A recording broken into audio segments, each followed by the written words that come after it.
I remember when I realized I was Black, and it's actually like my first memory. I was 2. My neighbor, who was white, came up to my grandmother and said, "Excuse me, this is gonna sound very embarrassing, but when I was growing up, my grandparents told me that all Black kids have tails. But I see your granddaughter playing outside every day and I don't think she has a tail." You don't think she has a tail?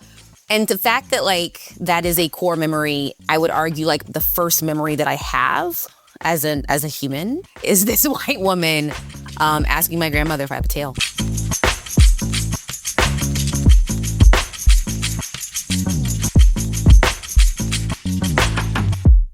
Aubrey, how are you? So good. I'm so excited to be here with you today. I'm excited to have you. Before we get started, where are your people from? Where are you from? How did you get here? My people, where I'm from, is the Midwest, and I always call myself a recovering American. Oh, I'm from Traverse City, Michigan, which is like, if you look at your left hand, it's kind of by the pinky nail. I like to say that I have a really complicated set of lineages. So like my ancestors are from North America, tons from Europe. But then as an adopted person, and as a queer person, I kind of have chosen or been chosen by people that I do think are my people, even if I can't necessarily, draw blood relations to them. And so I think, yeah, it gives me a bit of a complex understanding of when you ask the question, where are your people from? I think all over, but hopefully that's given me a broad perspective. And I feel really lucky to have such a broad coalition of humans kind of backing me up. I love that. I think we're talking, you said complex, and I would even argue just deep, like a deeper understanding of identity and nature versus nurture and all these things that I think all humans grapple with, whether or not they say it out loud every day. Totally. I've spent a lot of time in contemplation on it. We are talking about privilege today. One of my favorite topics. Literally one of my top 5 words, because as a Black body in corporate spaces, what I have learned over the years is that it is easier for me to talk about racism, sexism, homophobia, or I like to call the collective asshole behavior when I talk about privilege. People get it faster when I use the word privilege and really take a step back and let's define what privilege is and discuss the privileges that you do and do not have. For you, how do you define the word? I think that privilege at its simplest is an unearned advantage in some way. And I think that it can come both from who you are or how you're perceived. And we can talk about that a little bit, but that's something that really animates the way I move in the world, because who I am and how I'm perceived are often very different categories. And it's taken me a long time and a lot of intentional effort to understand that sometimes the way you're perceived, even if it doesn't feel like you, plays a bigger role in your experiences than who you actually are. We can dig into that, but I think that's really important, that perception is real. Even if it doesn't resonate with you, it still has real consequences in the real world. I agree. I think that all of us walking around the world, we have 2 identities, whether or not you want to admit that. And you have the identity of, this is the one that I align to, that my spirit says this is who I am. And then you have an identity of, and this is how you are perceived. And some people, those are closer aligned, but for some people, they are very far apart. Before we get into it, I want you to answer this basic question. Who are you, identity-wise, versus how are you perceived? What is the difference that you know of?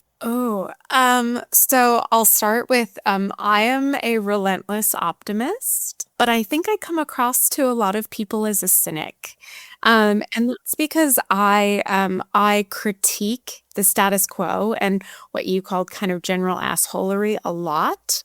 But that internally comes from a place of fundamentally believing that things can be better. And I really only believe that the way to get there is to say what's not working today and then propose solutions.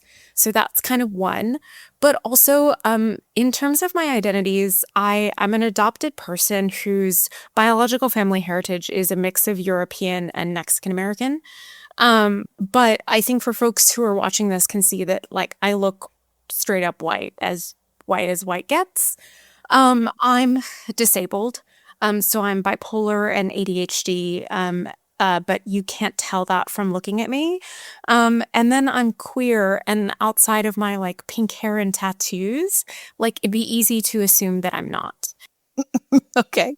Particular interplay of like perception versus kind of internal definitions is something that's really present in my work. And since I do a lot of social justice work, I feel that I've been given the gift of being able to really have to unpack that to define like what's my best and highest use in the world. And I think that that really comes from our identities, determines the unique gift that we can bring.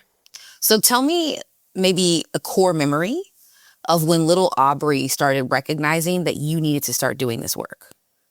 And you were like, whoa, things are different. This is weird. I got to figure this out. Totally. So I think when it comes to like ethnic or racial identity, and I know that like academia has very strict definitions for what those means, but like I think your emotions don't necessarily make good distinctions. So I'm speaking more from my emotional reality is I was adopted, and the only aspect of my heritage I knew as a little kid was that one of my parents was Mexican American.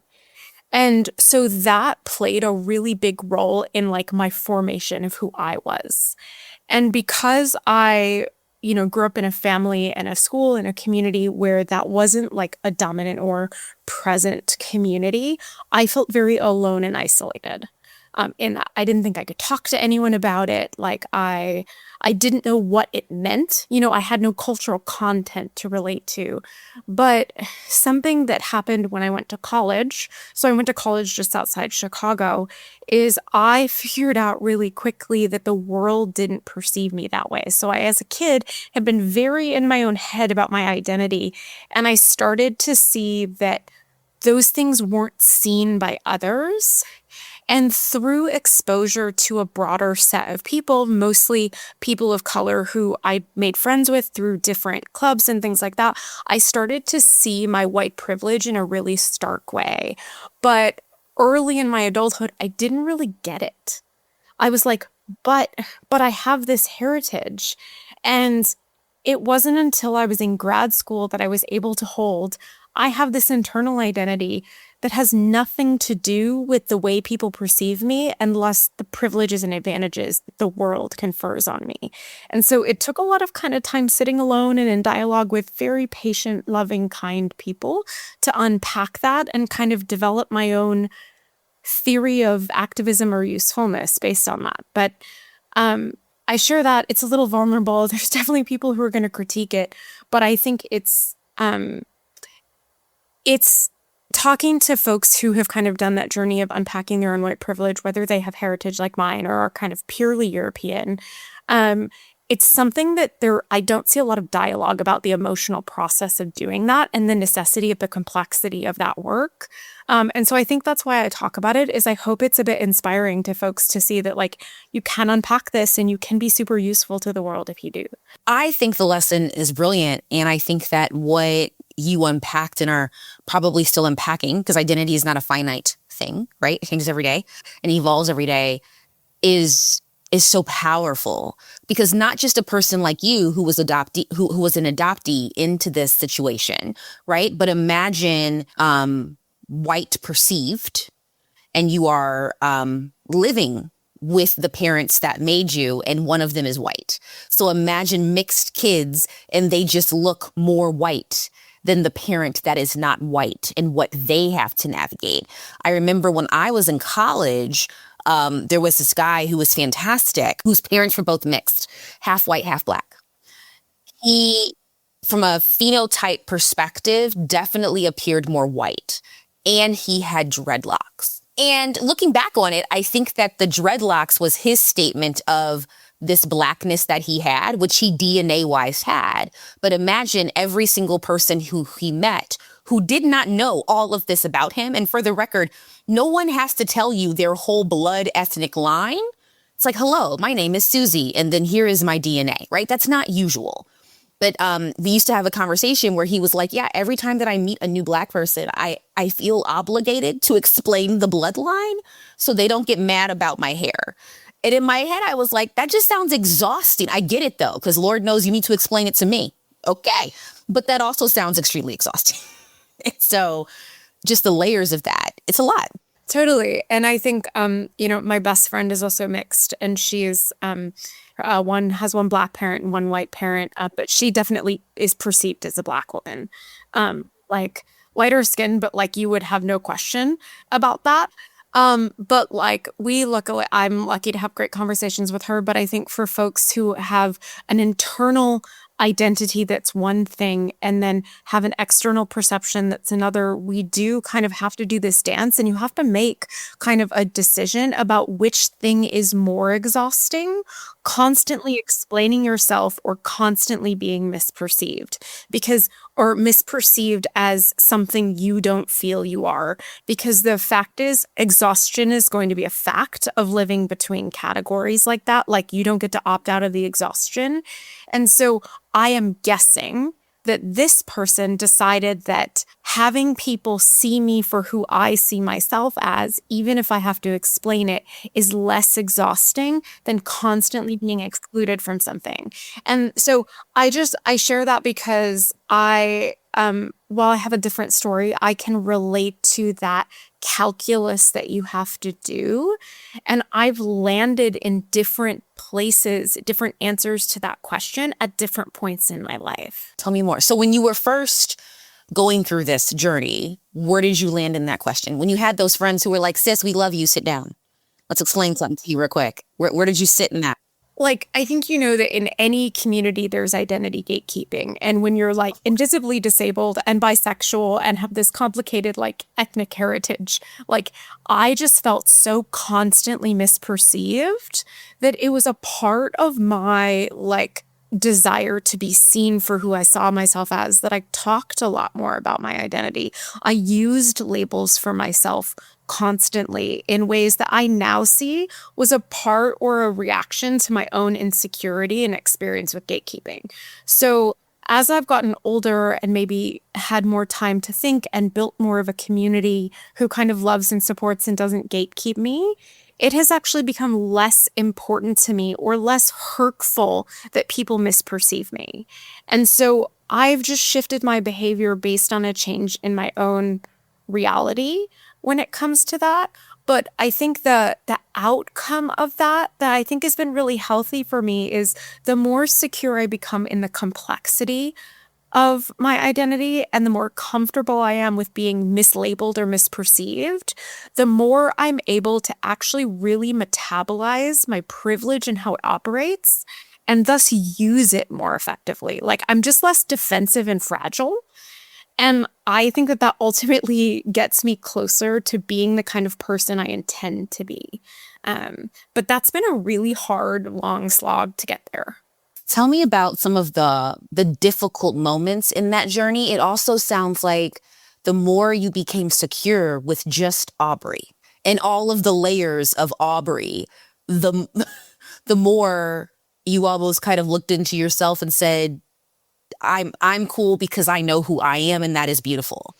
And that's a very beautiful journey to go through. Yeah. Yeah. So I think a way that I can talk about this showing up is like, on the internet, it's like the not all men, but in my case, it's like the not all white women thing.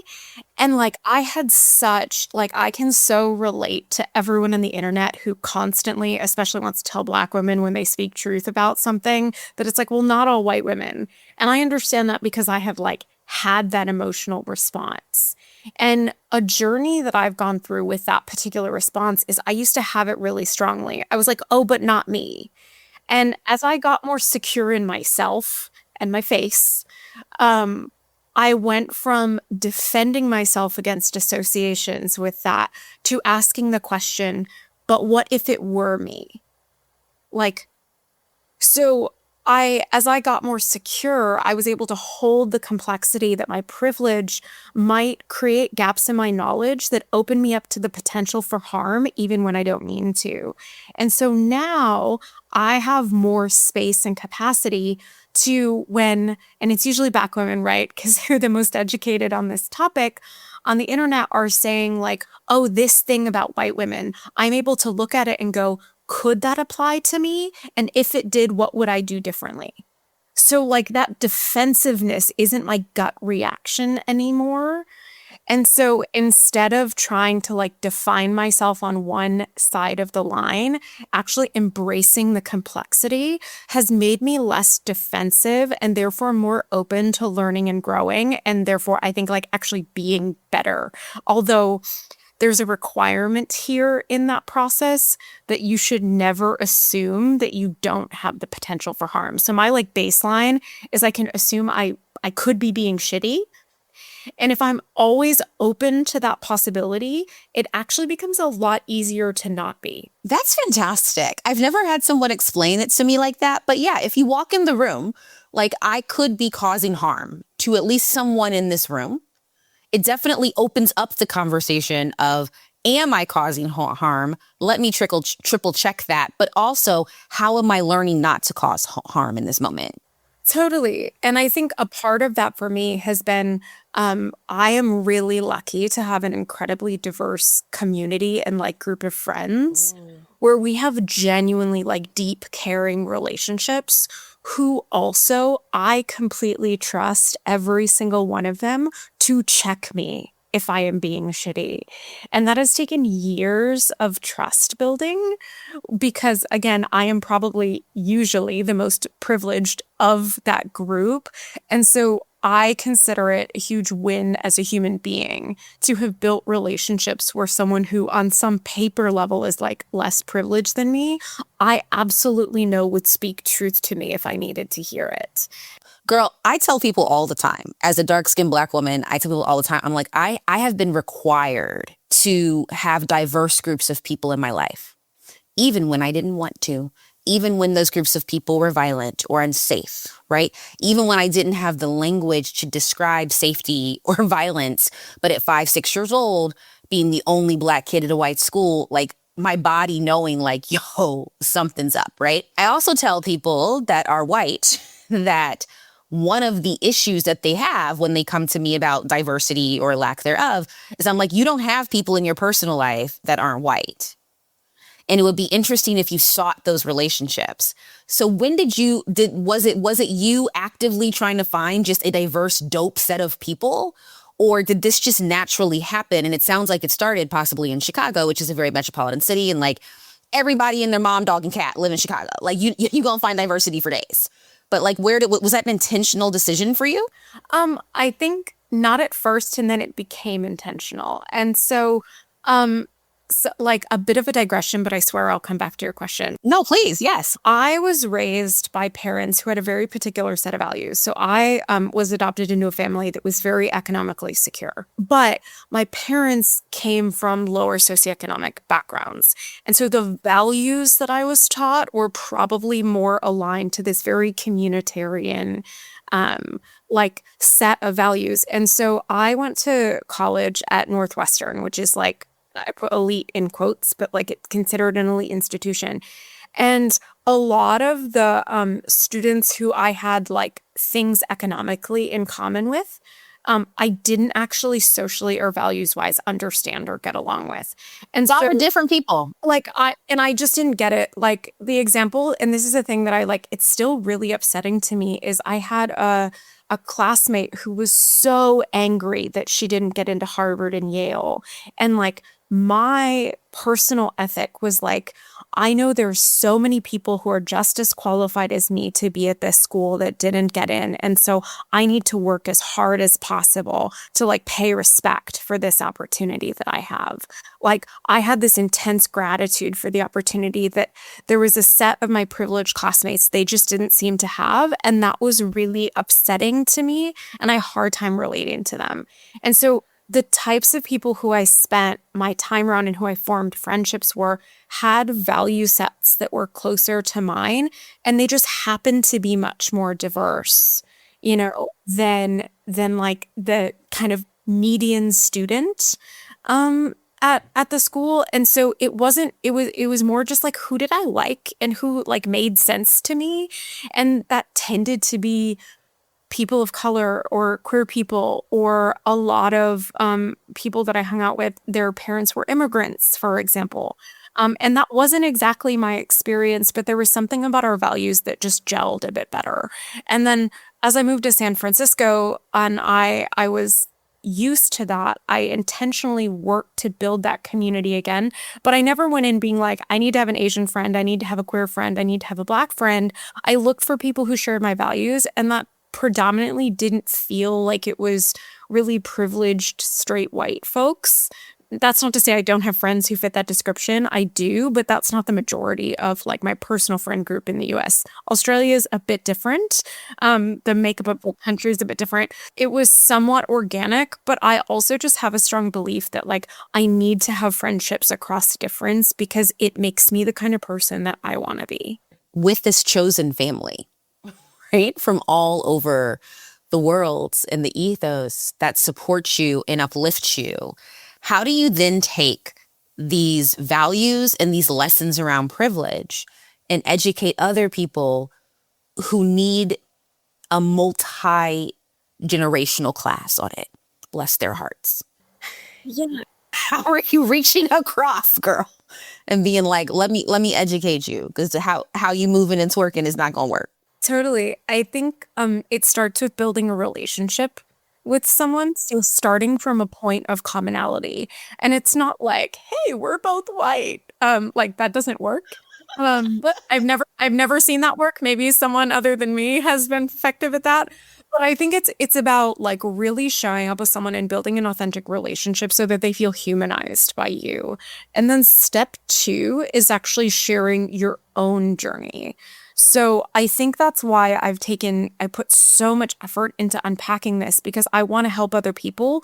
But I think showing up and saying something like, oh, you're privileged, or check your privilege, like I've never really seen that be effective at getting people into a good place. Like it just doesn't work for me. Maybe it has for other people. But I find that the least confrontational way is to say, here's the journey I went on. How does that resonate with you? And showing up in this really compassionate and non-judgmental way, I find that people are more likely to open their minds and doing their own unpacking when they're seeing pieces of themselves reflected in someone who's having a different experience. And they can say, I could see how I could relate to that if I can relate to you on this other level. And so that's why most of my work, like I work predominantly with white people, because I think that's where I can do the most effective teaching. I don't need to teach Black people how to deal with privilege. I don't have any qualifications to give advice on that. But I do have qualifications to teach someone how to use white privilege constructively. And so that's kind of the technique, is like, let me build a relationship with you, share about my experience, and then be really non-judgmental when you ask me kindergarten level questions.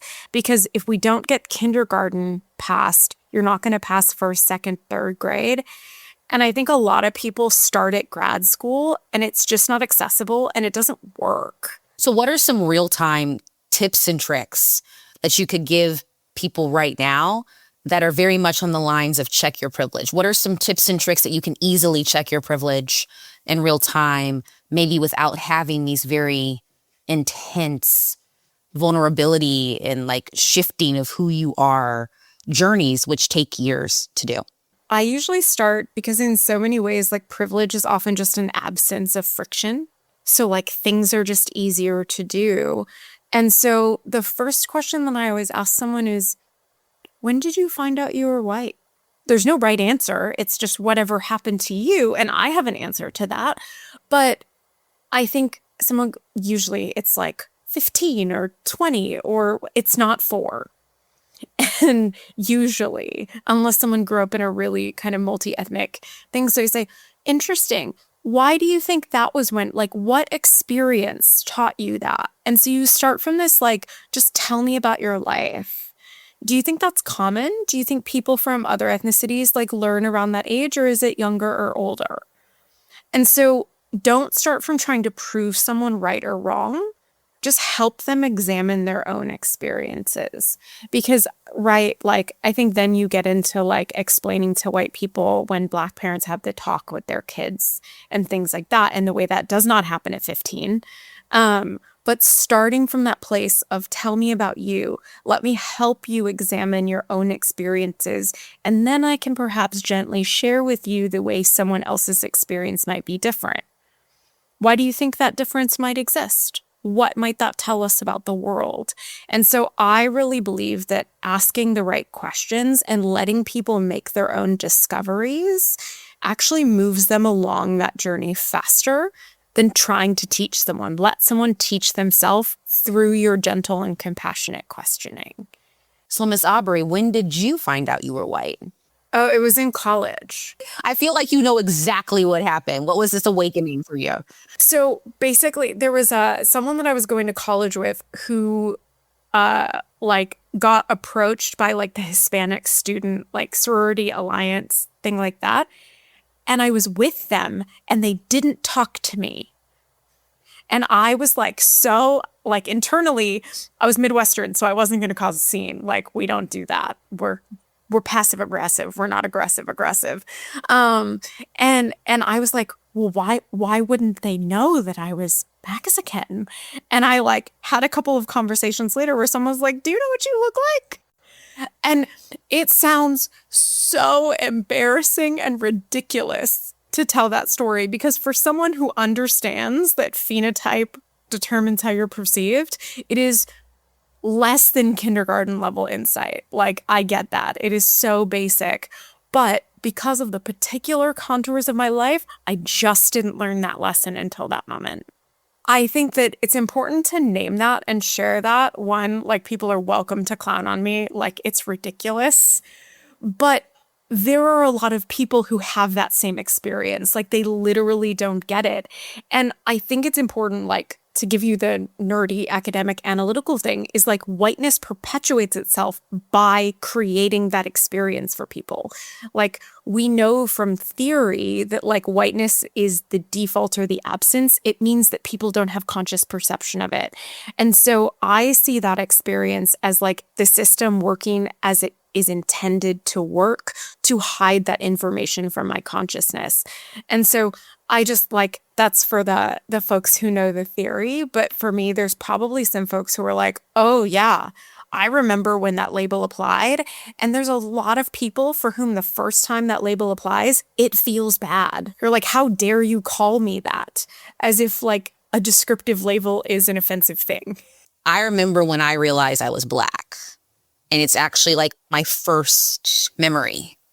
I was 2. My neighbor, who was white, came up to my grandmother and said, excuse me, this is going to sound very embarrassing, but when I was growing up, my grandparents told me that all Black kids have tails. But I see your granddaughter playing outside every day and I don't think she has a tail. You don't think she has a tail? And the fact that that is a core memory, I would argue the first memory that I have as a human is this white woman asking my grandmother if I have a tail. And of course, when you're that young, I don't think that you equate that to learning that you're Black. But then as I got older and we were, people in the family talk about the story and that kind of thing, it was my subconscious being yeah, that was the first time that you realized you were other. I have a different memory of when I figured out I was other. But tell me. The memory I told you about is when I realized I was white. And I think there's an important difference. So this core memory is at school, it was Heritage Day. And everybody had to color a flag. And at that time, because of my particular story, I only knew the only piece of my heritage that I had really been told, and I was a little kid, I was probably 6 or 7, was that my bio mom was Mexican American. So first of all, making a 7-year-old color the Mexican flag is mean. There's a lot of animals on it. That's ridiculous. But that is just not fair. Everybody else gets to do Ireland and Italy, and it's just three major colors, and you have to draw. But certainly not out of any kind of malice or racism or anything like that. Everybody colored a flag and then the teachers grouped them. And it was me and my classmate who was adopted from South Korea that were in the other group on the wall. And because of the way my parents talked about each of our heritages as being unique and special and like everybody has a place they come from, I didn't grow up in my family understanding there was like a hierarchy or a difference. And it was that moment that created this like profound loneliness in me that made me believe I could not relate to my classmates because we came from a different place. And there were like, I had one bully who like weaponized it against me that really messed me up, but like mostly it was just this kind of benign ignorance that made me feel so isolated and different. But I didn't have the context or like particularly politically oriented parents to like teach me I was white. Like that was a later realization. And so those two things are so formative for me. And like, I think most of my adult identity journey has been like learning to hold both of those memories simultaneously. So reintroduce yourself to us. Who are you? Who am I? I still am going to say that I'm a relentless optimist. And I believe that the optimism comes from the knowledge of how I am often treated and the knowledge that other people are not treated the same way. And so that gives me a fundamental belief that better is possible because in many ways and in many areas of my life, I actually live the better version, right? That's what privilege is. And so an optimist, I would say, with a great sense of responsibility. So I give myself breaks and I can't shoulder everything in the world, but I think with the privileges that I've been given, where I tried to deploy them is into closing the gap between my experience and other people's experiences and trying to do that as strategically and effectively as possible. And I think that story of who I am is probably more true than any of the labels that you put on me. Those labels are influences that ultimately create the story of that core of who I am, which is I really want the world to be fair, and I think I should spend my time trying to make it that way. And who I am gives me insight into doing that better. I love it. Thank you. Thank you for all that you do. Seriously. And keep doing it. I mean, I always tell people, I think this is on my like Threads bio. It's like trying to be useful. Like that's a good tagline. It's like, I'm just putting effort into doing something well. Hopefully it works. I love it. Thank you so much for being here.